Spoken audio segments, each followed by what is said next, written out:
Le Nouvel Esprit Public, Philippe Meyer, bonjour.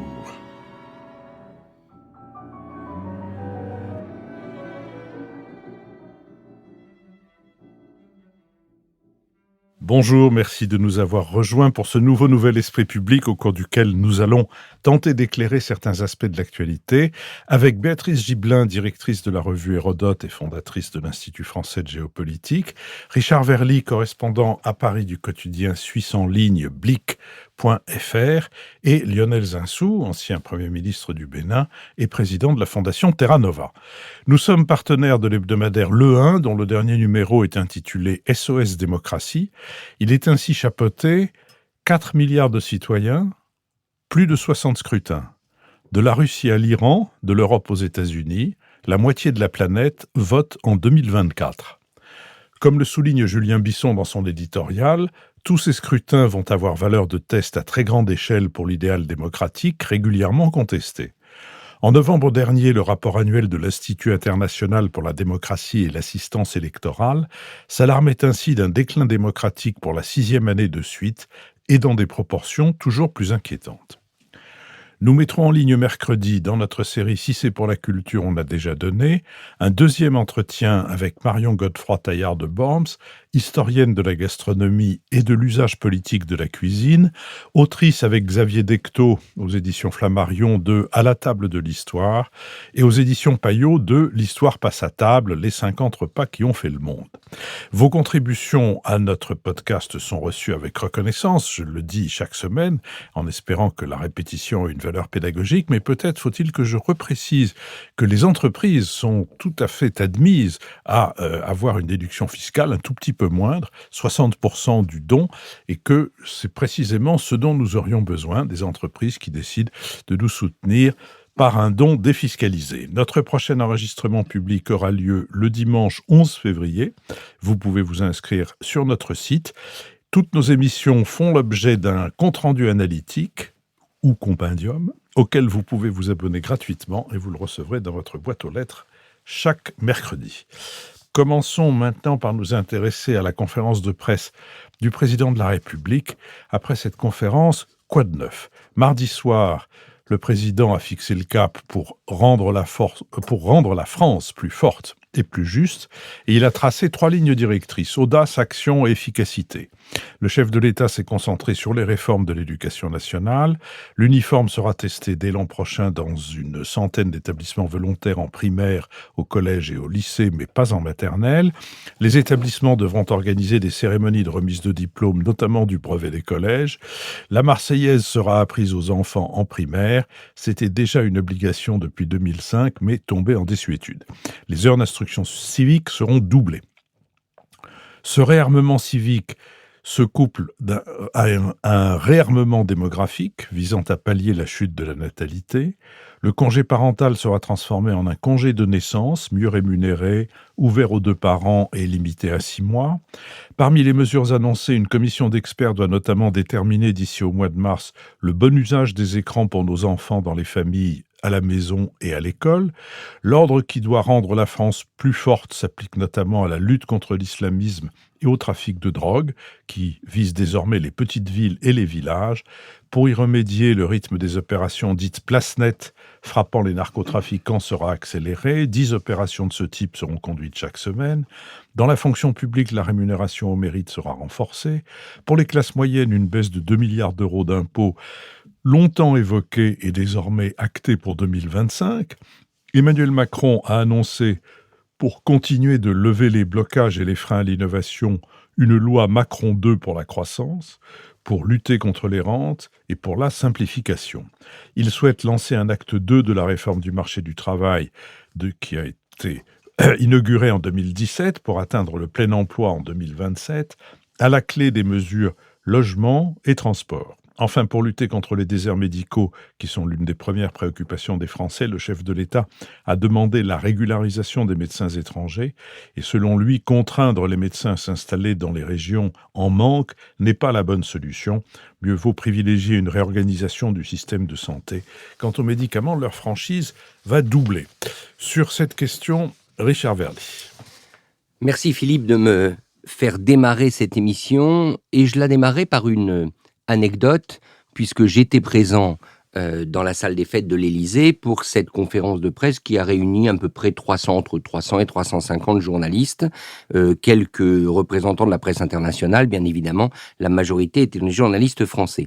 Je voudrais juste rappeler deux choses pour les auditeurs qui peut-être ne sont pas familiers de l'exercice, même si il a scandé l'histoire de la Ve République avec des grands moments, les conférences de presse du général de Gaulle, celles de François Mitterrand et d'autres moments de ce type. La première petite anecdote, et qui moi me surprend toujours, je dois le dire, c'est que ce n'est pas seulement une conférence de presse, c'est une sorte de rappel à l'ordre ou de rappel à l'agenda du gouvernement et de l'équipe des conseillers élyséens, puisque tout le monde est présent. Et tout le monde est présent là, au pied du président, littéralement, puisque l'estrade présidentielle est en surplomb. Et vous avez l'ensemble des membres du gouvernement, l'ensemble des conseillers élyséens, ce qui veut dire que le sommet de l'État en France s'arrête quand le président parle. Je sais que ça n'a rien de nouveau, donc vous dites quoi de neuf? Rien de neuf, mais c'est toujours aussi surprenant. Et d'ailleurs, il y avait un ministre d'excusé. On a l'impression qu'Emmanuel Macron lui avait presque signé son mot d'excuse. C'était le ministre Christophe Béchu qui avait, semble-t-il, d'autres obligations à ce moment-là. Ça, c'est la première anecdote. La deuxième anecdote, c'est le déroulement. C'était d'ailleurs assez amusant. Le président de l'association de la presse présidentielle, qui est un journaliste de France Info, a tenu à dire quelques mots pour préciser que les questions n'étaient pas soumises au président, ce que je veux bien croire. Par contre, elles étaient clairement soumises au staff du président, parce que on a vu une chorégraphie des questions avec un premier moment qui est devenu quasiment un tunnel, c'est-à-dire des questions très précises sur la santé, sur le remboursement des médicaments, et vous vous demandiez quand même pourquoi on pose ce genre de questions à un chef de l'État dont on attend davantage des questions macroéconomiques. Voilà, c'était deux anecdotes, parce qu'à mon avis, elles sont très révélatrices et elles permettent de répondre à votre question, Philippe, quoi de neuf? Eh bien, quoi de neuf? Rien. Il y a eu du neuf dans les annonces, vous l'avez dit, Emmanuel Macron a fait sa déclaration de politique générale, celle de Gabriel Attal devant le Parlement sera une sorte de suivi de la déclaration présidentielle, mais sur le fond, il n'y a rien de neuf. Emmanuel Macron croit toujours dans trois choses. Premièrement, il croit dans le coup de communication, et il pense que la communication massive est une arme politique très très forte, et meilleure preuve, cette conférence de presse était à l'heure du film du mardi soir imposée sur les chaînes de grande écoute. Je crois que TF1 et France 2 l'ont diffusé simultanément. Premier élément, il croit à la communication. Deuxièmement, il pense que il a les réponses à tout et qu'au fond, il a voulu à nouveau montrer qu'il était plongé dans les dossiers, qu'il connaissait le détail des dossiers, mais très franchement, rien de neuf là-dessus. Il l'avait déjà fait dans le passé et personne ne lui conteste d'ailleurs sa capacité à connaître les dossiers. Et enfin, troisième élément, il revient toujours à cette même idée, c'est audace, autrement dit, moi je suis celui qui ne vais rien lâcher, et à mon avis c'était ça l'élément le plus nouveau. C'est que le message central consistait à dire à tous ses adversaires politiques, je ne lâcherai rien jusqu'au dernier moment, je serai là, et vous devrez me passer sur le corps, en quelque sorte. Et pour moi, ça c'est l'annonce essentielle. On a un Emmanuel Macron qui est sans doute obsédé à l'idée de devenir un canard boiteux, lame duck en anglais. Il ne veut pas devenir un canard boiteux et donc pour l'éviter, il court de plus en plus vite. On va voir si les annonces qu'il a faites seront suivies des faits, mais avant tout, ça consistait à dire « je suis là, je suis bien là et vous ne me ferez pas partir comme ça ». Oui, précisons que lame duck, c'est une expression américaine pour désigner un président qui est président mais qui ne peut plus présider, ou en tout cas qui a tellement de poids sur le dos qu'il ne peut pas avancer. Béatrice Gibelin. Je serais tout à fait de l'avis de Richard. Moi, j'aurais dit tout ça pour ça. Où rien de neuf sous le soleil, où on fait du neuf avec du vieux. Enfin, autant d'expressions qui me sont venues au fur et à mesure où je l'entendais.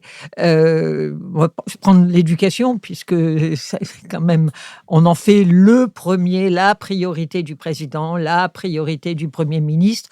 Et qu'est-ce qu'on a comme proposition ? On va tenter l'uniforme dans 100 collèges, lycées, écoles primaires. Quand on voit les milliers d'écoles françaises, ça a quelque chose de dérisoire. Enfin bon, c'est peut-être l'influence de Brigitte Macron qui a toujours été favorable à l'uniforme. On va réarmer civiquement les élèves en doublant l'instruction civique, mais on sait très bien que ça ne sert à rien. Et le fait d'apprendre la Marseillaise aux Français dans le primaire, je ne suis pas sûre que ça en fasse des citoyens plus éclairés et défenseurs de la République. Donc, le Times a dit c'est vraiment une vision old school de l'éducation. Alors, je pense que si on fait de l'éducation l'élément fort, et je pense qu'il faut qu'elle le soit, il y avait vraiment autre chose à faire. On parle de réindustrialisation, c'est le grand programme. On va simplifier les normes parce qu'il faut réindustrialiser la France. S'il faut réindustrialiser la France, il faut peut-être mieux former les jeunes qui devront répondre aux métiers des nouvelles industries. Pas un mot sur le lycée professionnel, qui est pourtant en France un des gros problèmes. C'est quand même plus important de s'occuper de ça que de s'occuper de savoir si on va chanter la Marseillaise en primaire, ou enfin de mon point de vue. Donc pour moi, je trouvais que traiter l'éducation de cette façon, c'était vraiment presque infamant. Compte tenu de l'importance de ce métier. Pas un mot sur les institutions. Ça avait été un thème qu'on avait régulièrement. Oui, il fallait rendre les choses d'une démocratie qui était un peu engluée. Bon, on a essayé les conseils national de la refondation, tombé dans les limbes. On a essayé les rencontres de Saint-Denis. Bon, il y a déjà plus. Donc, on voit les conventions citoyennes. Et là, plus un mot. Ça n'a pas été évoqué, à moins que je n'ai pas tout bien écouté, tout bien entendu, mais j'ai l'impression que c'est ça. Alors, les fonctionnaires au mérite, histoire de séduire la droite, c'est très bien, puisque chacun sait que les fonctionnaires ne foutant pas grand-chose, là au moins ils auront l'épée dans les reins et ils vont se bouger. Ce qui est, moi je suis pas contre, à part qu'il va falloir qu'ils négocient avec des syndicats et que ça va pas être simple. Bien. Alors le congé de naissance, sur l'idée de la natalité, bon ça effectivement, je pense que c'est la seule chose qui me semble un peu nouvelle. Dans un rapport équilibré père-mère au moment de la naissance, ça c'est quelque chose. Alors, qui va payer, comment, ça, on ne sait pas non plus. Voilà. Mais et puis cette façon de parler sans arrêt, les classes moyennes. En fait, ce qui les préoccupe, c'est les classes moyennes du bas. C'est celles qui disent je touche pas jamais rien, et puis je fais pas mes fins de mois. Je veux dire, ça s'adresse pas aux classes moyennes supérieures qui peuvent mettre leurs enfants à Stanislas, par exemple. Voilà. Donc on voit, je trouve, enfin. Franchement, quelque chose qui, pour moi, est décevant. Compte tenu du contexte géopolitique aujourd'hui, on attend quand même autre chose du président de la République, de la 7e puissance économique mondiale, voilà, et qui est membre du Conseil de sécurité de l'ONU. Je trouve que sur réarmer la nation, c'est peut-être aussi parler des situations géopolitiques internationales, des menaces qui pèsent. J'ai trouvé ça très maltraité. Et pour avoir une vision, il faut s'accrocher. Si, comme vient de le dire Béatrice, le Times de Londres, quotidien plus conservateur que le conservatisme lui-même et contre l'uniforme à l'école, je pense que le monde a commencé à basculer dans le déclin le plus considérable. Lionel Zinsou. Oui, alors, c'est assez amusant que les Britanniques se moquent comme ça de ce conservatisme français, parce que moi, comme les enfants étaient à l'école britannique, ils étaient en uniforme, comme à peu près tous les écoliers anglais, et puis le matin, on commençait par des prières parce qu'il n'y a pas de séparation de l'Église et de l'État.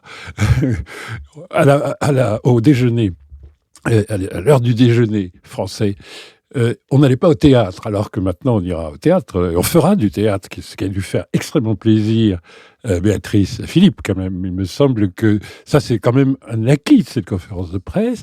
Non, mais il y avait l'orchestre philharmonique de l'école primaire, si vous voulez. Donc, quand les Britanniques trouvent que les Français sont un peu vieux jeu, c'est à mon avis de l'humour au 3e degré, c'est-à-dire qu'ils se moquent d'eux-mêmes.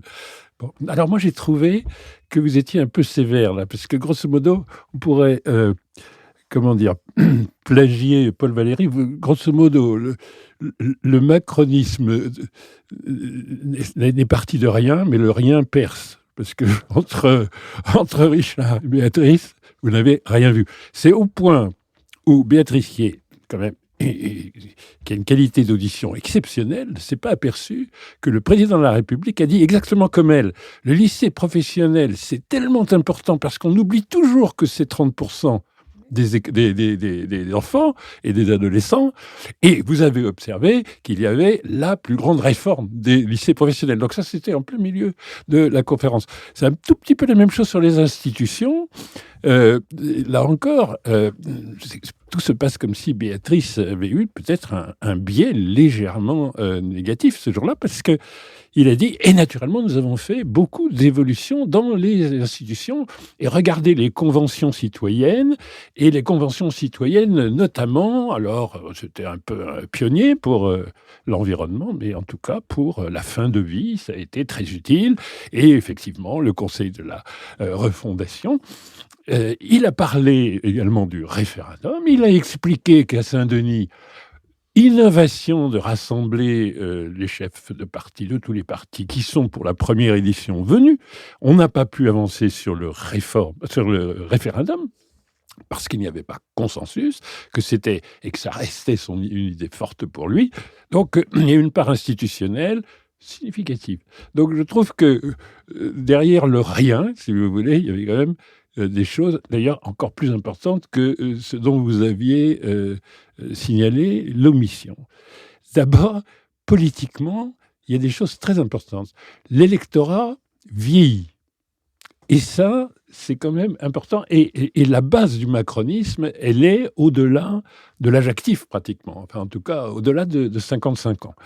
Et par chance, pour 2027, nous aurons de plus en plus d'électeurs de plus de 55 ans. Donc, c'est pas mal que les rituels qui ont frappé Richard de la République monarchique française dans la grande salle un petit peu rénovée de l'Élysée soient rappelés à quelqu'un comme Richard, Béatrice, Philippe ou moi, parce qu'on peut se rappeler des grands moments des conférences de presse de Georges Pompidou quand il citait du Paul Éluard en bon auteur de l'anthologie de la poésie française, ou du général de Gaulle en immense écrivain.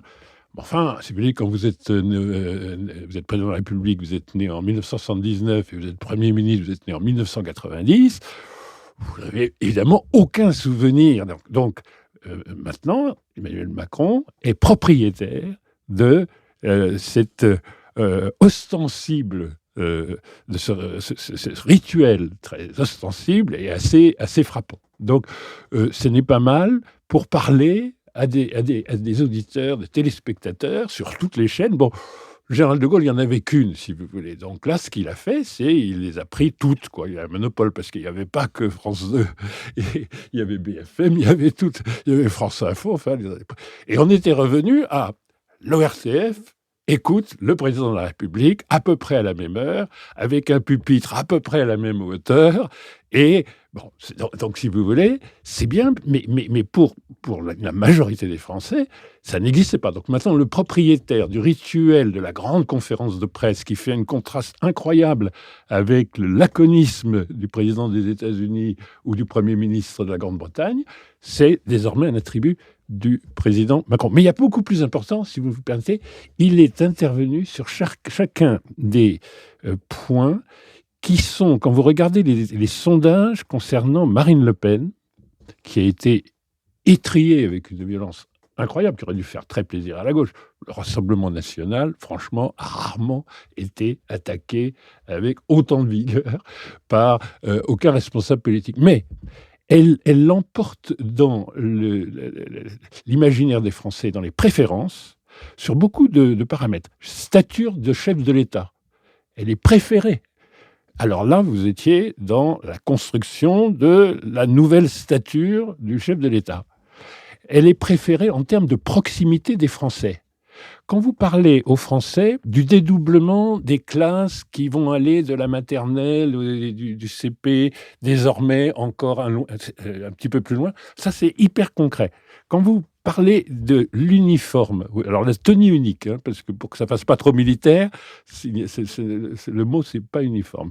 Mais bon, la tenue unique, si vous voulez, c'est la vie quotidienne des Français, acheter à la rentrée scolaire les vêtements pour aller à l'école. Et prenez tous les sujets de natalité, de fertilité, avec une réponse très très rapide. C'était le jour même où l'INSEE sortait le chiffre. Désormais, on n'a plus que 1,7 enfants par femme. Moi, mes 3 filles m'ont dit, qu'est-ce qu'est-ce qu'on fait? Parce que, est-ce qu'il faut qu'on contribue? Est-ce qu'il faut qu'on appelle? Et comment on fait pour faire 0,3 enfants pour ramener le... Vous voyez? Faites une conférence avec vos 3 gendres et vos 3 filles. Non, mais c'est pour vous dire que ce sont des sujets qui vous ont paru la répétition du même sous la forme du même, sans rien de nouveau, mais c'est tous les attributs de préférence de la sécurité, etc. Et ce côté, la nostalgie n'est plus ce qu'elle était, je suis redevenu un peu réactionnaire, etc.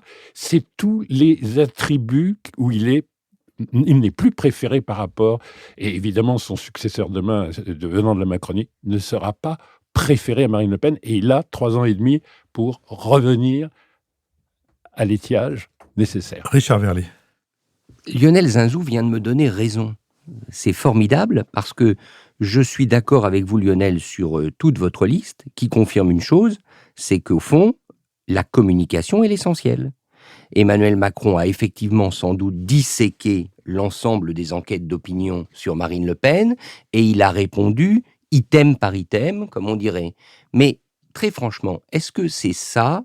C'est là où je m'interroge. Est-ce que c'est ça que l'on attendait d'une conférence présidentielle destinée à relancer le second mandat et à donner un cap? Est-ce que l'inventaire de la droguerie présidentielle, qui est sans doute bien achalandé, est-ce que ça suffit pour redonner un cap?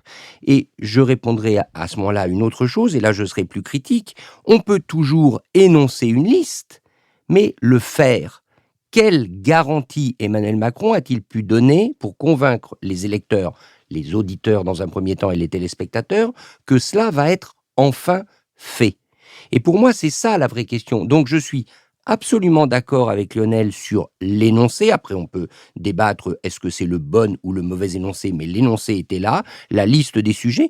On peut dire, au fond, vous savez, Emmanuel Macron a eu une phrase assez amusante. Il a dit « Je suis d'une famille de médecins », c'était au moment où il parlait de la santé, « Je suis la seule, je ne sais pas s'il a dit bête noire ou anomalie de ma famille, puisque moi, je ne suis pas médecin. » Bien, c'est pas vrai. Emmanuel Macron, il est le médecin de la France, mais il est un médecin radiologue. Il fait des radios, il regarde la radio, il détecte les tumeurs ou les problèmes, et puis il se retourne vers les médecins plus spécialistes et il dit maintenant, tirez-en les conséquences. Il ne donne pas vraiment les médicaments, il indique les problèmes, il ne donne pas d'indication sur la mise en œuvre, et alors dans la convalescence, c'est-à-dire dans l'accompagnement du patient, il est vraiment pas bon. Donc excusez-moi, est-ce que vraiment on attend d'un président seulement cela? Moi, là où je serais vraiment critique, c'est pas sur l'énoncé. L'énoncé était juste. Là où je serais vraiment critique, c'est qu'il n'arrive toujours pas à convaincre qu'il pourra faire. Et jusqu'à maintenant, son quinquennat, son premier quinquennat et le deuxième mandat, qui a des réussites, enfin en tout cas, qui a fait passer un certain nombre de réformes, a démontré qu'il n'arrive à faire que dans la division et que dans la fracture de l'opinion. Et il me semble, pardonnez-moi, que les hommes qui ont été sur cette estrade auparavant, avec leurs références poétiques et avec leur style, avaient avant tout la préoccupation de rassembler. Je ne suis pas sûr que sur ce point, Emmanuel Macron soit conforme à ses prédécesseurs. Juste un mot pour enchaîner avec ce que Richard avait dit dans sa première intervention. Il y a quelque chose dans le déroulement de cette conférence de presse et dans la manière dont les questions sont posées qui est terriblement révélateur du fonctionnement de cette société comme une société de cours, mais dans les conférences de presse, dont Lionel a rappelé qu'elles étaient un élément essentiel de la Ve République, un rituel essentiel de la Ve République, il y avait naguère, et même jadis, il y avait bien davantage de liberté. Je rappelle simplement la question posée sur l'affaire Ben Barka au général de Gaulle, en l'occurrence d'ailleurs par Philippe Vianney, à laquelle il avait répondu par une pirouette très spirituelle, mais elle n'empêche qu'il avait dû affronter la question. Et la question posée sur Gabriel Russier, à laquelle tout à l'heure Lionel faisait aussi allusion, par Jean-Michel Royer, à laquelle Georges Pompidou avait répondu avec d'ailleurs après un de ces moments de silence qui aujourd'hui ne pourrait plus exister. On a l'impression que le silence est quelque chose qui terrifie absolument tout le monde. Et là, franchement, je cherche, je suis d'accord avec Richard sur le caractère minuscule des questions posées. Enfin, est-ce que le président de la République songe à transformer les pistes cyclables et faire en sorte qu'on puisse rouler dans les deux sens, et en même temps par l'absence complète de questions qui soient libres. c'est sans doute l'effet de la présidence de la République, c'est l'effet du caractère d'Emmanuel Macron et de l'organisation par son cabinet, mais c'est quand même aussi l'effet d'une profession qui avale des couleuvres qui commencent à avoir la taille d'un boa quand même. Béatrice Gibelin. Oui, moi, pour répondre à Lionel, est-ce qu'il suffira de faire, j'allais dire, des points précis là où Marine Le Pen et son mouvement marquent des points? Est-ce qu'il suffira de dire, voilà, on va remettre de l'ordre, on va mettre une tenue unique, pour que effectivement on puisse contrecarrer la dynamique qu'on voit en ce moment? Moi, j'en doute. Dans les 6 mois, puisque la question qui se pose, c'est effectivement des européennes en juin, avec sans doute un Rassemblement national qui va faire un score supérieur à celui des listes de Macron, peut-être avec 10 points d'écart, c'est ce qu'on voit. Maintenant, il va y avoir une campagne électorale, il va se passer des choses, c'est pas sûr qu'on en soit là. Mais moi, j'attendais, voilà, en tant que citoyenne, de mon président de la République, quelque chose avec plus de hauteur, plus de vision. Et je rappelle que, compte tenu du contexte international dans lequel on est, dans lequel l'Europe est engagée, dans lequel la France est engagée, eh ben, j'ai pas trouvé matière à me dire oui, voilà, on y va, c'est là qu'il faut aller, et ben on m'a pas réarmé, voilà. Lionel Zinsou. Oui, Philippe, brièvement, je voudrais réhabiliter les radiologues.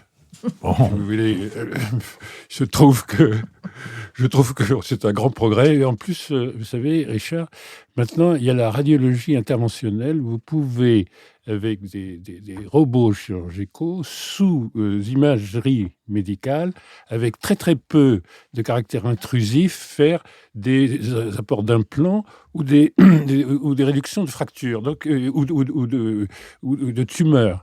Et donc, oui, si c'est un radiologue, d'abord c'est à son mérite, et ensuite un radiologue qui fait beaucoup d'interventions tout de même, me semble-t-il, parce que vous trouvez qu'il n'a pas parlé du tout de l'action, et puis il n'a pas donné de gage d'action. Enfin, il a parlé quand même un tout petit peu de la façon dont le pays avait été un peu protégé pendant le Covid. Il a parlé, c'est-à-dire de façon absolument unique au monde à peu près, hein, en termes de soutien d'efforts. Quel est le pays, franchement, en dehors des États-Unis et la France, qui a eu une progression du pouvoir d'achat là, dans l'année 2020 associée à une récession de moins 8%, qui est la plus forte jamais mesurée. Bon, il a parlé de plein emploi, il a parlé effectivement d'un certain nombre d'évolutions sociétales. Bon, donc vous ne voyez toujours que le rien dans l'action. Bon, moi, je trouve qu'il en a parlé un peu. Alors, est-ce qu'on peut encore faire du lyrisme ? Moi, j'ai regretté qu'il ne cite pas de l'Éluard, franchement. Et en fait, il a rendu hommage aux enseignants d'une façon qui aurait été émouvante, mais c'est vrai que il n'y a pas eu ce silence, parce que Gabriel Russier, c'était un suicide d'une professeure qui était accusée de quelque chose qui doit parler à M. Macron, c'est-à-dire d'avoir eu peut-être des affinités électives avec un élève mineur, non majeur. Oui, mineur encore, Oui, à l'époque où la majorité était à 21 ans. Mais voilà, et donc il y avait eu un moment de suspens extraordinaire. Bon. On n'a pas eu ça. Le président, il est major de l'ENA à vie, quoi. C'est-à-dire que c'est le grand oral parfaitement réussi surtout. Et ça, oui, mais ça existe. Rappelez-vous, au moment des grands débats, au moment où après le mouvement des Gilets jaunes, il entrait dans des salles où il y avait 600 élus locaux, 600 maires qui l'accueillaient à peu près avec le même enthousiasme que vous avez manifesté, Béatrice et Richard. Et qui sortait en standing ovation après 6 heures de réponse aux questions.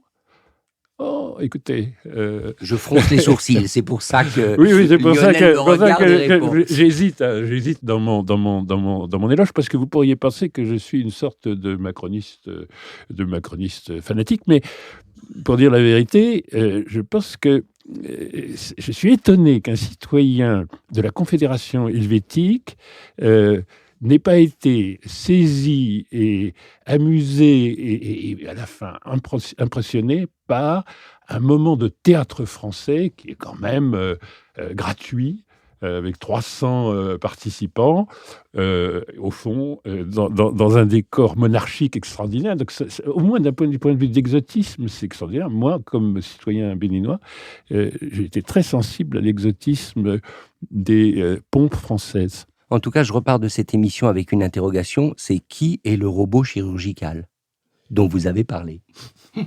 Oui, moi je suis d'avis quand même qu'il ne suffit pas que la salle soit pleine pour que le spectacle soit bon. Il ne suffit pas que l'acteur soit doué pour que le texte qu'il porte soit un texte qui précisément porte et convainc les spectateurs. Et au fond, puisque Lionel a regretté que le président de la République ne cite pas un auteur de théâtre ou un vers, il aurait pu citer Edmond Rostand et parlant de sa propre conférence de presse, dire non, non, c'est bien plus beau lorsque c'est inutile.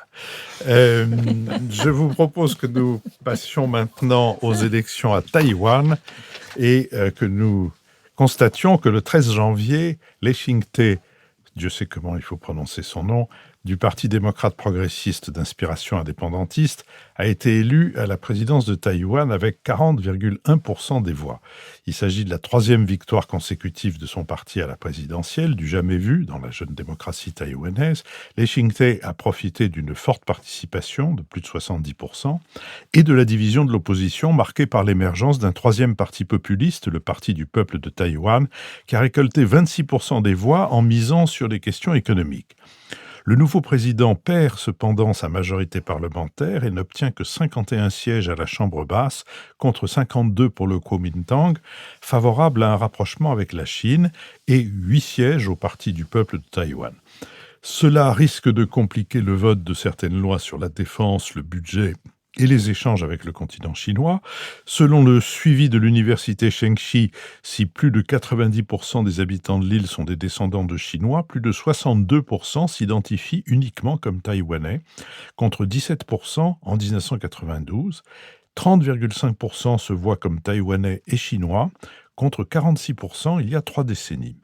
Lee Ching-te ne prendra ses fonctions qu'en mai, mais Pékin a répété dès l'annonce des résultats que sa détermination à réaliser la réunification restait intacte. Les États-Unis ont félicité Lee pour sa victoire, mais en pesant leurs mots à l'heure d'une timide relance diplomatique avec la Chine, amorcée au sommet de San Francisco entre Joe Biden et Xi Jinping en novembre. Nous ne soutenons pas l'indépendance, a déclaré le président américain, tandis qu'une délégation de hauts diplomates américains s'est rendue dimanche à Taipei pour réaffirmer l'appui à l'île. Ces précautions n'ont pas suffi à rassurer Pékin, qui a déploré fortement ces félicitations qui envoient un message erroné aux forces séparatistes. Le statut de Taïwan est, comme on le sait, le sujet le plus explosif dans les relations entre la Chine et les États-Unis. Si Washington reconnaît Pékin au détriment de Taipei depuis 1979, le Congrès américain impose parallèlement de fournir des armes à Taïwan dans le but affiché de dissuader la Chine de toute volonté expansionniste. Le Quai d'Orsay comme l'Union européenne ont félicité les électeurs et les élus sans spécifier le nom du vainqueur du scrutin. Au lendemain du scrutin, Taïwan a perdu un de ses rares alliés diplomatiques avec l'annonce par Nauru, un micro-État du Pacifique, de la rupture de ses liens avec Taipei. Taïwan est donc désormais plus reconnu officiellement que par 12 pays dans le monde. Promettant d'être du côté de la démocratie, le président élu prévoit de poursuivre les échanges et la coopération avec la Chine, premier partenaire commercial de Taïwan, territoire de 23 millions d'habitants, situé à 180 km des côtes chinoises. Un conflit dans le détroit les séparant serait désastreux pour l'économie mondiale. Plus de 50% des conteneurs transportés dans le monde y transitent et l'île produit 70% des semi-conducteurs de la planète. Sur cette question, Lionel Zinsou. Oui, merci Philippe. Je ne suis pas sûr qu'il se soit passé quelque chose comme un séisme et pourtant toute la presse mondiale a été très, très intéressée à ce succès du parti indépendantiste qui est un peu en régression sur les 2 scrutins précédents, puisque c'est donc la 3e fois que ce parti va être au pouvoir. 2,5 millions de moins de voix dans un pays où il y a une participation élevée. Et puis par ailleurs, en perdant la majorité qu'il détenait au Parlement. Ce qui veut dire que pour mettre en œuvre quelque chose qui ressemblerait à la préparation d'une indépendance, puisque c'est un pays qui, paradoxalement, est province de la Chine et accepte d'être une province de la Chine. Alors longtemps, jusque dans les début des années 80, parce qu'il se considérait comme la République de Chine, la seule légitime, puis c'était l'île où s'était réfugié le Kuomintang et Chiang Kai-shek, après la victoire communiste en 1949. Et donc l'idée était, et notamment la dimension de l'armée taïwanaise, l'idée c'était on va reconquérir la Chine continentale. Donc c'est une question d'années. Bon, là, ça paraît moins vraisemblable. Hein. Et donc, vous avez maintenant une majorité à Taïwan, parce que c'est une élection à un tour où vous êtes élu président avec 40% des voix. Donc, il y a 60% des gens qui ne se reconnaissent pas comme indépendantistes. Donc, c'est une victoire, mais ça a été lu, je crois, en Europe, comme si ça avait été une majorité qui révélait son indépendance. Alors non, c'est 60% des habitants qui ne sont pas indépendantistes, et c'est une régression au Parlement, donc pas de moyens législatifs de se rapprocher de projets d'indépendance. Donc si vous voulez, je ne suis pas sûr qu'il se soit passé quelque chose de majeur, mais ce qui est intéressant, c'est combien ça a eu d'écho. Alors, Philippe a été un tout petit peu généreux avec la délégation américaine. Les États-Unis n'ont pas envoyé, ni un petit peu avant, ni un petit peu après, des diplomates américains en fonction. Ce sont d'anciens diplomates très importants, conseillers national de sécurité, secrétaire d'État adjoint, mais pas des diplomates. Et vous dites également, Philippe, que le président William Ley a été félicité. Pas tout à fait. Le département d'État a félicité les électeurs et les élus. Et n'a nommé personne. Voilà. Pourquoi ? Pour beaucoup de raisons, mais l'une, c'est que les États-Unis sont contre l'indépendance de Taïwan. Et en même temps, du point de vue des valeurs démocratiques, c'est une démocratie absolument remarquable. C'est-à-dire, elle est classée par Reporters sans frontières comme première démocratie d'Asie, et notamment sur les libertés publiques, et notamment sur la liberté de la presse, et sur la liberté des mœurs, et sur la liberté économique, et sur le respect des droits humains du travail. C'est assez impressionnant. Et au moins, c'est un des grands avantages de l'intérêt que ça a pris, c'est qu'on se refamiliarise les uns et les autres avec Taïwan. Moi, je suis allé avec Taïwan, je recommande à tout le monde d'aller à Taïwan, notamment pour une chose, c'est que c'est le plus beau musée du monde d'art chinois. Parce que le Kuomintang, Chiang Kai-shek ont pris la précaution de partir avec les trésors des musées de Pékin. Mais bon, donc en dehors de cela, j'y allais d'ailleurs pour des entreprises françaises qui y investissaient, c'est une puissance économique incroyable. C'est-à-dire que venu au fond d'une cohorte de gens qui venaient d'être défaits par la révolution communiste, aujourd'hui, ce petit fragment de Chine a un revenu par tête qui est tout à fait équivalent aux pays les plus riches d'Europe et qui est un peu plus de 3 fois celui de la République populaire de Chine. C'est d'ailleurs un investisseur, ça a été un investisseur déterminant pour la révolution industrielle de la République populaire. Et c'est aujourd'hui un pays qui est paradoxalement, ça nous permet de redécouvrir un peu tout cela, un peu protégé, de ne pas être détruit par une guerre avec le continent, par le fait qu'il produit un certain nombre de choses dont le monde ne peut absolument pas se passer, et surtout pas la Chine, surtout pas la République populaire. Et notamment les microprocesseurs essentiels absolument au fonctionnement en fait, de l'économie numérique mondiale. Et ils sont en termes de technologie, et ça fera plaisir à Béatrice parce que c'est à peu près ce que Emmanuel Macron aurait pu dire pour lui faire plaisir. Tout s'est construit évidemment sur l'éducation. Et c'est très impressionnant combien, on a ça aussi à Singapour, on a ça aussi en Corée, mais c'est quand même impressionnant comment, quand on fait un effort considérable sur l'enseignement et la recherche, on part de 168 îles qui n'ont pas de ressources, avec une population qui est 23 millions aujourd'hui contre 1,4 milliard sur le continent à 180 km, et on est capable de faire, alors que tout le monde déjà est très impressionné par le développement de la Chine continentale, mais faire 3 fois mieux que celle qui a fait le mieux au monde, c'est-à-dire le reste de la Chine, c'est quand même très impressionnant. Donc, ça permet de voir la démocratie, c'est possible sous tous les continents. Ça peut être exemplaire. L'économie, ça ne dépend que de la volonté et des cas politiques qu'on est capable de définir pour la valorisation des seules valeurs qui comptent, qui sont humaines. Et la démocratie est plutôt plus efficace que le despotisme, le totalitarisme, pour des performances économiques sans précédent dans l'histoire.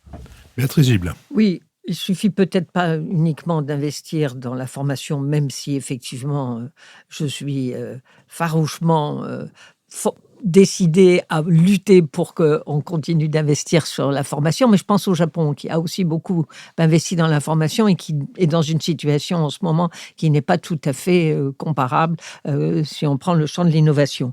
Moi, je nuancerais ce que vient de dire Lionel quant à le fait que ce soit un parti indépendantiste. Le président a fait des déclarations indépendantistes, mais ce dont il s'est bien gardé pendant sa campagne électorale. Dans sa campagne électorale, il n'a absolument pas agité le chiffon de l'indépendantisme. C'est la Chine continentale, c'est Xi Jinping et son gouvernement qui ont dit c'est la paix ou la guerre s'ils veulent l'indépendance, ce qui n'a pas été le cas de la part du parti. Ils sont suffisamment conscients des risques pour ne pas agiter le chiffon rouge de l'indépendantisme et ils n'auraient sans doute pas gagné les élections s'ils l'avaient fait. Donc je mettrai quelques bémols là-dessus. Mais il n'en reste pas moins que pour Xi Jinping, c'est quand même un camouflet. Quand on voit comment ils ont essayé de faire pression, y compris par des manœuvres militaires pour montrer qu'ils étaient bien là et qu'il fallait faire attention. Néanmoins, pour la troisième fois, ce parti qui est opposé au régime chinois, je dirais pas hostile à la Chine, opposé au régime chinois, d'une démocratie contre un régime totalitaire, est réélu. Alors, c'est vrai, il fait que 40% des voix. C'est vrai, il perd 2,5 millions d'électeurs. Mais c'est la troisième fois qu'il va être au pouvoir avec cette insatisfaction d'une partie de la population taïwanaise qui trouve que sur le plan économique, c'est pas bien ou c'est pas ce qu'il aurait voulu. C'est-à-dire une forme d'usure du pouvoir avec des électeurs qui raisonnent en situation interne et qui contestent cette réélection. Mais néanmoins, il est réélu. Donc pour moi, vis-à-vis de la Chine, si vous voulez, Taïwan, que vous avez démontré, rappelé que c'était effectivement pas depuis si longtemps que ça une démocratie exemplaire, parce que quand même, jusque dans les années 90, c'était pas tout à fait comme ça que ça se passait, et qui réussit, si vous voulez, à faire la démonstration qu'effectivement la démocratie peut fonctionner sur tout type de continent. Et c'est véritablement, j'allais dire, un caillou dans la chaussure de Xi Jinping. C'est vraiment une vexation, une humiliation d'avoir ce pays avec des Chinois qui ont quitté la Chine communiste et qui fait si bien.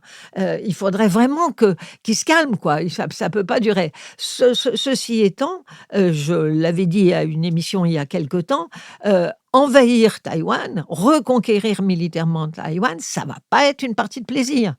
Une opération militaire, navale, c'est quand même 160 kilomètres entre les deux côtes, et pour arriver, je le rappelle, sur des falaises ou des montagnes qui peuvent monter jusqu'à 3000 mètres. Donc ça va pas être si simple que ça, avec des gens qui sont décidés à se défendre. Parce que c'est ça qui est aussi extrêmement intéressant, c'est la construction d'une conscience nationale taïwanaise.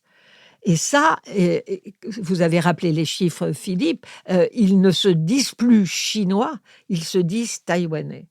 Alors, ce sont des Chinois qui ont quitté la Chine pour des raisons politiques ou qui ont quitté la Chine bien avant pour des raisons de misère, de conditions de vie insupportables, parce que c'est depuis le XVIIIe siècle, que, même un peu avant, qu'ils peuplent la Chine, et que bien qu'il y ait une langue qui s'éloigne d'ailleurs un peu du mandarin, mais une culture commune. Vous avez rappelé que c'est effectivement les plus beaux musées, les plus belles pièces chinoises sont à Taïwan. Néanmoins, il y a maintenant une conscience nationale taïwanaise, et ce qui vient d'arriver à Hong Kong, à mon avis, les fait sérieusement réfléchir sur les risques qu'ils pourraient prendre.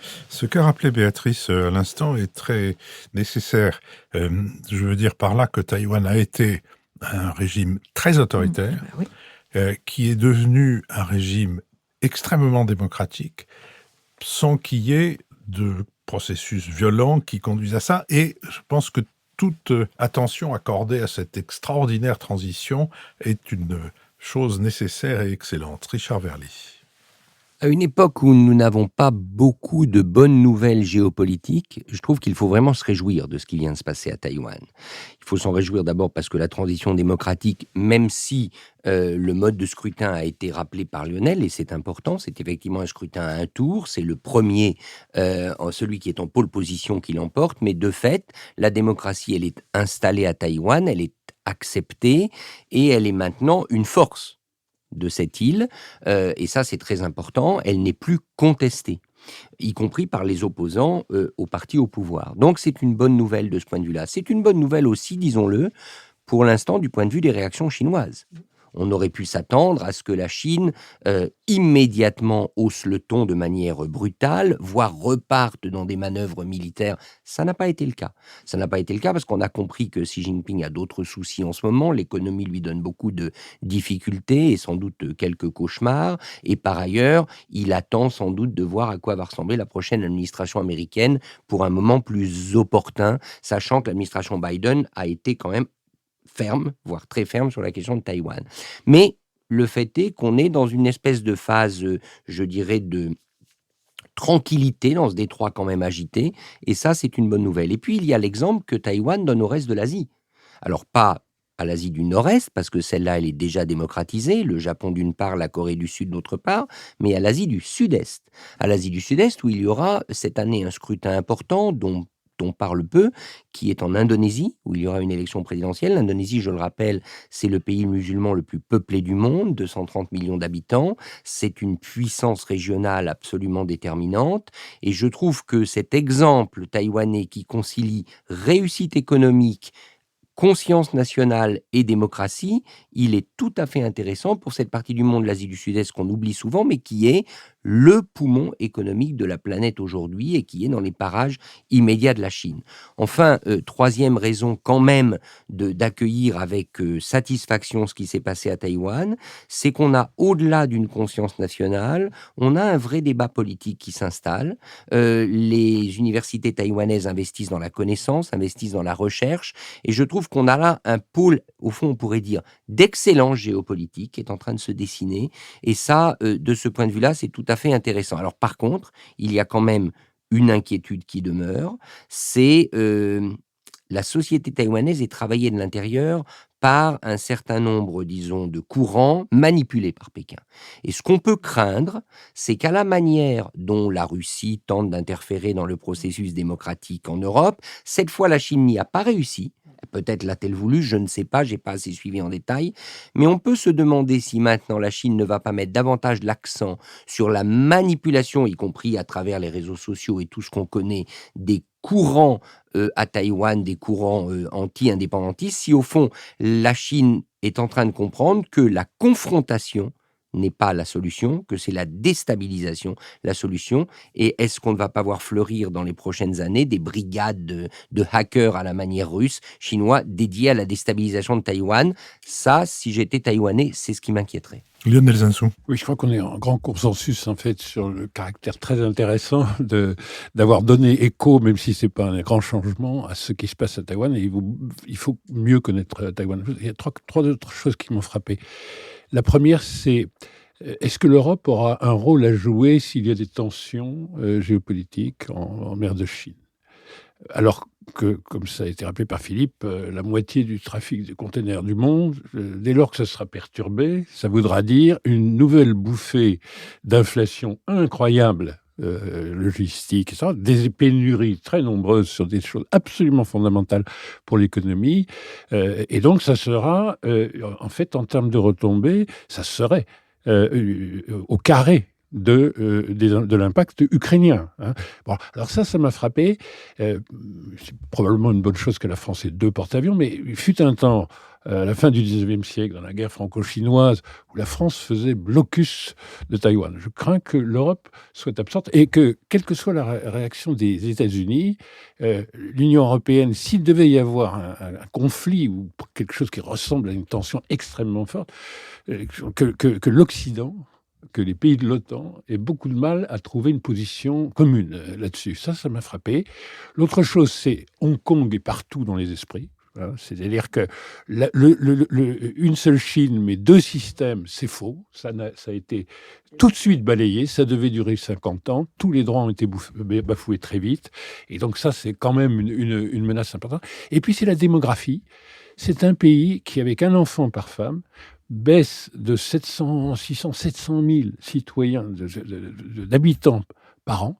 Et je suis très frappé, et j'aimerais bien que Béatrice m'explique, pourquoi ces pays qui vont perdre 600 millions d'habitants comme la Chine en 30 ans, qui sont comme la Russie en déclin encore plus rapide que Taïwan, pourquoi ces pays ont pris un rôle dans les tensions du monde aussi forte, plutôt que de s'occuper de se réarmer, comme dirait le président Macron, du point de vue de la natalité. Oui, se réarmer du point de vue de la natalité, ça se chante chez Offenbach. Repeuplons. Je voulais simplement dire qu'il faut penser à un autre détroit, c'est le détroit de Malacca. Parce que le détroit de Taïwan, il est vaste, enfin 160 km. Le détroit de Malacca, un énorme bateau comme il y en a, on le coule dans le détroit de Malacca et c'est terminé. Il faudra passer ça avec le détroit de Bab el-Mandeb pour entrer dans la mer Rouge et Suez. Tout à fait d'accord. Il y a 19 km. Il se rappelait à tout le monde où est le détroit de Malacca. Eh bien, c'est dans l'Asie du Sud-Est, hein, au sud de Singapour, vous avez le détroit de Malacca, voilà, près de la Malaisie. Merci beaucoup. Je vous propose que nous passions maintenant à notre dernière séquence, la séquence des brèves, que j'introduirai en disant qu'en 2016, Jérôme Fourquet et Sylvain Monternac relevaient dans leur livre « L'an prochain à Jérusalem » qu'en Seine-Saint-Denis, à Aulnay-sous-Bois, le nombre de familles de confession juive était passé de 600 à 100, au Blanc-Ménil, dans le même département, de 300 à 100, à Clichy-sous-Bois, toujours dans le 9-3, de 400 à 80, et à La Courneuve, de 300 à 80. C'est dans l'une de ces communes que vit Bélicha, avec sa mère Gisèle, qui ne parle que de déménager et qu'incarne à l'écran Agnès Jaoui, en évitant, ou plutôt en renouvelant, les clichés de la Yiddische Mutter. Bélicha est le protagoniste du film de Noé Debré, Le Dernier des Juifs, qui sera dans les salles mercredi. C'est un jeune homme cartilagineux qui vit en retrait. Il fait croire à sa mère, du moins le pense-t-il, qu'il effectue un stage en entreprise et qu'il fréquente une salle où il apprend l'autodéfense, mais sa défense consiste à éviter tout ce qui pourrait le contraindre à faire des choix, à prendre des décisions. Il coule des heures agréables dans le lit d'une voisine mariée et musulmane. Il s'occupe de sa mère malade, il fait les courses. Sa mère sort de moins en moins, sinon sur son balcon, pour fumer. Bélicha voit la situation. Le dernier magasin cachère ferme. Les derniers voisins juifs s'en vont. Mais comme on dit, Bélicha n'imprime pas. Il n'imprime pas, il amortit. C'est une trouvaille et une réussite de Noé Debré que de nous mettre devant les yeux une réalité que nous nous efforçons avec beaucoup de succès d'ignorer, non pas à travers un militant ou un indigné, mais à travers un grand dadais, si lunaire qu'il en est comique, excellemment campé par Michael Zindel. Au fond, pourrions-nous nous dire, tout ça n'est pas grave. C'est pas un exode. Non, c'est une évaporation. Richard Verly. Alors moi, je me suis intéressé à un tout autre destin, mais qui nous ramène non pas à la Seine-Saint-Denis, mais à certains quartiers populaires français, c'est le destin de Rachida Dati. parce que lorsque nous avons appris sa nomination, qui a, je crois, surpris presque tout le monde, j'ai voulu me replonger dans l'itinéraire de cette femme que personnellement je ne connais pas, je ne l'ai croisée dans des réunions publiques qu'une ou deux fois, et j'ai trouvé une pépite parmi les différents livres qui ont été écrits sur elle, il y en a plusieurs. C'est un livre dont le titre, je trouve, est magique, Du rimel et des larmes, par Jacqueline Rémy, aux éditions du Seuil, qui a été publié au début des années 2010. Excellente journaliste de l'Express autrefois. Et ce livre, que je vous recommande, qui est donc un livre d'occasion que vous pouvez commander, raconte le destin incroyable de Rachida Dati, qui, à force d'une ténacité absolue et de quelques atouts, disons, dont sa séduction, dont elle a su abuser et user, arrive au sommet du pouvoir. Et moi, ce qui m'a frappé le plus, ce n'est pas tant la volonté farouche de Rachida Dati, on n'a pas besoin de la documenter, elle est connue et on la voit aujourd'hui avec ses déclarations, puisqu'à peine nommée, elle dit déjà qu'elle sera maire à Paris. C'est la manière dont la bonne société parisienne, il faut le dire, la bonne société masculine parisienne, la voit débouler, ne sait pas quoi faire, est quand même terriblement tentée par ce profil de jeune femme d'origine immigrée. Et voilà, c'est la déstabilisation de cette bonne société bourgeoise masculine parisienne par un météore nommé Rachida Dati. Ça, c'était vrai au début des années 2000. Je ne sais pas ce qu'il en sera aujourd'hui, mais franchement, cet itinéraire-là mérite le détour et on ne sait pas au fond ce qu'il emporte, si c'est le rimel ou les larmes. Lionel Zinsou. Si vous me permettez, je vais transgresser une règle éthique. Je vais faire l'éloge d'un livre, plutôt beau livre, plutôt livre d'art, de ma fille, Marie-Cécile Zinsou, qui a édité Wax Stories, l'histoire de nos pagnes de coton tissé, très colorés, qui font en fait tout le paysage de la rue, de toute l'Afrique de l'Ouest, de plus en plus de l'Afrique centrale. On ne désespère pas d'atteindre l'Afrique de l'Est, mais on est auprès des communautés africaines-américaines, par exemple, souvent dans les vitrines de la 5e avenue, en fait, parce que c'est devenu trendy. Et il y a quelque chose qui est très intéressant sur la mondialisation de l'économie. Le pagne africain et toutes ses représentations, il y a une bibliothèque dans les grandes sociétés qui font cela, comme Blisco, il y a une bibliothèque de centaines et centaines, depuis un siècle et demi, de dessins absolument remarquables. Tout ça a été conçu par les Néerlandais. Pour les Indes néerlandaises, c'est un produit typiquement indonésien. Et pourquoi est-ce qu'il est devenu complètement africain ? Parce qu'on a inventé des significations de chaque signe, de chaque représentation. Et donc, si vous mettez un pagne dans les tonalités de jaune et selon les dessins, les motifs, ça voudra dire « je sors avec mon mari, mais je n'ignore pas qu'il sort avec d'autres ». Parfois, il est arrivé à des épouses de très hauts responsables politiques qui ne connaissent pas toute cette histoire et tous les symboles associés à chaque yard de coton. Et la population a ri en se disant pourquoi la femme de cette très haute autorité se promène avec un pagne qui suggère que son mari est infidèle. On doit rester plus discret et porter un pagne d'une autre couleur. Et si vous portez un pagne qui représente des feuilles de patates douces, qui sont, vous savez, qui ont la propriété de se replanter elles-mêmes, en fait, ça voudra dire que vous avez des valeurs de solidarité fondamentale et de passage de génération en génération, automatiquement. Et c'est un très bon choix pour les naissances et les enterrements. Et comme vous le savez, on fait en sorte que toute une famille soit, en quelques heures, on fabrique ça, habillée de ces pagnes avec toute la symbolique qui était au fond le patrimoine des sexagénaires et plus, et que la jeunesse africaine est en train de complètement retrouver. Wax Stories, je n'ai pas complètement trahi l'éthique parce qu'on peut aller sur le site de la Fondation Zinsou, c'est gratuit sur Internet, mais on peut aussi aller dans les librairies où ça s'arrache en France. Est-ce la diaspora ? Je ne sais pas. Parce que c'est la maison de Madame de la Ferronnière, qui est une très belle maison d'édition d'art, qui en a fait un très beau livre. Je pense qu'à la prochaine conférence de presse du président de la République, il sera vêtu d'un pagne en feuilles de patates douces. Béatrice Gibelin. Moi, je vais parler du dernier essai de Thomas Gomard qui vient de sortir, L'accélération de l'histoire, les nœuds géostratégiques d'un monde hors de contrôle. Thomas Gomard est un très bon analyste des rapports de force. C'est un historien, et c'est un historien qui, dans cet ouvrage, s'intéresse à la géographie. Alors, c'est pour ça peut-être que j'ai trouvé l'ouvrage encore peut-être plus intéressant, parce que l'objet de cet essai, c'est au fond d'aider les Européens à ouvrir les yeux sur ce qui risque de leur arriver s'ils ne commencent pas, alors là pour le coup, à se réarmer au sens direct du terme. Et démographique aussi, parce qu'ils vont perdre 50 millions en 20 ans. Mais lui, c'est sur... pas seulement la démographie, mais d'abord sur ce réarmement militaire. Et il voit ça à travers 3 détroits.